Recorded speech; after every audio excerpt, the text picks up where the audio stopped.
পারভেজ ইমন ও Aviv হোসেনের ব্যাটে ভর করে সিলেট টাইটান্স বড় সংগ্রহ গড়ে তোলে। নির্ধারিত ওভার শেষে তাদের স্কোর দ্বারা 190 রান, কিন্তু কে জানতো এত রান করেও শেষ পর্যন্ত হারতে হবে সিলেটকে। বিষয়টি সিলেট টাইটান্সের জন্য ছিল নিঃসন্দেহে খুবই হতাশাজনক। পারভেজ হোসেন ইমন খেলেন দুর্দান্ত এক ইনিংস।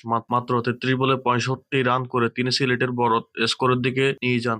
191 রানে বিশাল লক্ষ্য তাড়া করতে নেমে রাজশাহী শুরুতে মোটে ভালো ছিল না, মাত্র 19 রানে হারায় তাদের প্রথম উইকেট। তবে এরপর ম্যাচের মোড় ঘুরিয়ে দেন মুশফিকুর রহিম ও নাজমুল হোসেন শান্ত। তাদের দুজনে অনবদ্য ব্যাটিং রীতি বিধ্বস্ত হয়ে উঠে সিলেট। বিশেষ করে নাজমুল হোসেন শান্ত ছিল একেবারে অপ্রতিরোধ্য।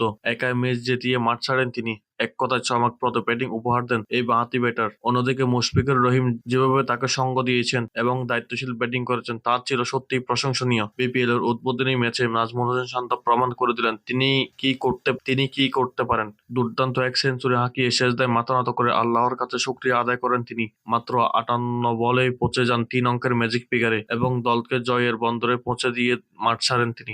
এছাড়াও এবারের আসরে নিজের প্রথম ম্যাচে মুশফিকুর রহিম খেলেন কার্যকরী ইনিংস। মাত্র 31 বলে 51 রানে ইনিংস তুলে নেন তিনি।